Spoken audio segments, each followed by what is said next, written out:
Ladies and gentlemen, welcome back to the analysis of YOLENO TV. I hope you're well from wherever you're watching this channel. Now, Rigathi Gachagua has mounted a spirited campaign along the coast regions, especially trying to weed back supporters of UDA.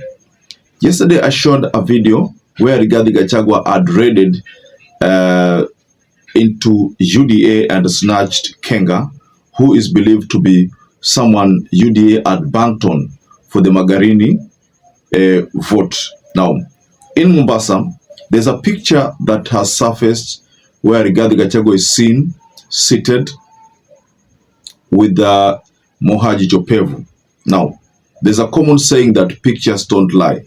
Now, based on that picture you're seeing on the screen there, based on the posture, also you can just tell that there is this meeting is intended to probably snatch Jopevu from UDA. Remember, Jopevu is still part of UDA, but he has been having some political fights with Joho and Hassan Sarai.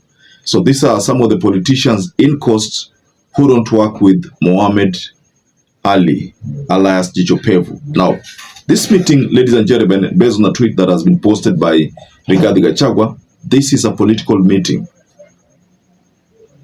Of course, there's a statement here that Rigathi has shared, which I want to take you through, but the statement and the content of that statement portray a political move here, ladies and gentlemen. So let me just take you through what Rigathi Gachagua said.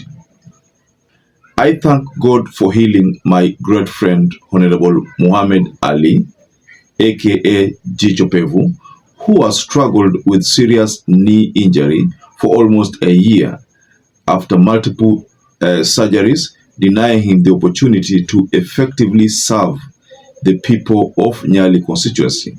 It was great to have spent my Saturday with Moha, catching up from our days in the 12th Parliament. Moha is one of the young, talented leaders whom I'm mentoring. He has a great future as a leader for the Coast region and Kenya. I'm very impressed by his great ideas on how to mobilize the Coast region to liberate our country. It shall not be forgotten that for far too long, the people of Coast region have been treated to politics of conmanship, irrespective of the injustices they have suffered, especially land issues. The people of the Coast region are hard hit by the effects of economic mismanagement, the collapse of the education and healthcare systems by Kenyan saboteurs. This pain and anguish will come to an end on the ballot in August 2027. And then Rigathi shared that picture, the one that I've just shared. In fact, this is what he shared. This is a picture of him and Mohaji Jopevu. Now, I'd like us to break down this tweet that Rigathi has shared here. Rigathi talks about the failures of the RUTO regime. Rigathi talks about the future that is going to happen in 2027, that is in the ballots. Rigathi talks about Jopevu being his great friend. Now, these are factors which I want us to look at in this analysis politically. Now, what is happening here is that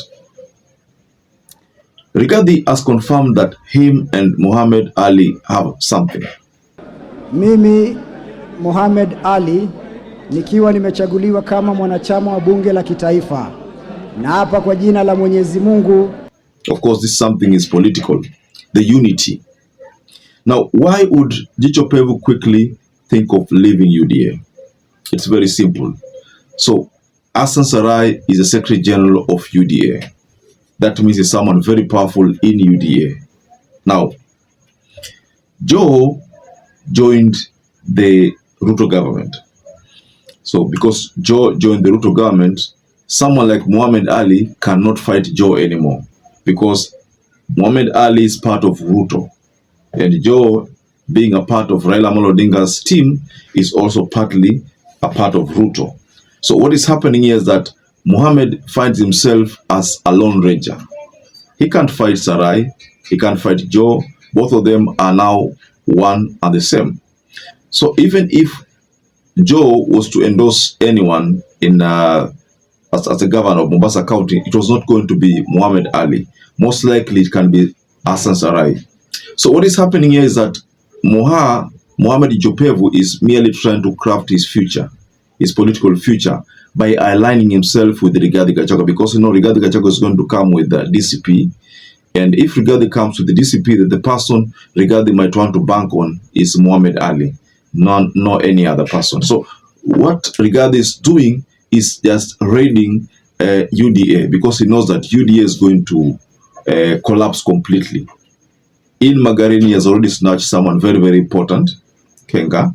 Now in Mombasa, Jopevu was William Ruto's trusted friend and someone he also banked on in the coast politics. Now, for Rigathi Gachagua to quickly snatch Muhammad Ali, alias Jopevu, from William Ruto, that is a strategy of weakening UDA. And if this should happen, then UDA shall be weakened further. Of course, there are people who have mixed reactions over this meeting. There are people who think that this meeting is nothing. It's going to bear nothing, absolutely nothing. And let me just take you through some of the reactions here. Now, there's someone by the name Bianca. Now, Bianca thinks, Bianca says, Rigathi Gachagua, you can't call yourself a mentor. You are a failed politician. You are a one-term MP who was elevated to the position of deputy president, but due to incompetence and divisive politics, you are impeached. As it stands, you don't deserve to mentor anyone, include yourself. Okay, Makaveli says, hakuna kitu hapo, jicho bovu will see dust from Saido.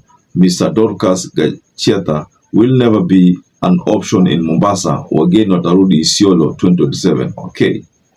Now, Orthodox man says, Wamunyoro giving the government sleepless nights. However, you are not different from them.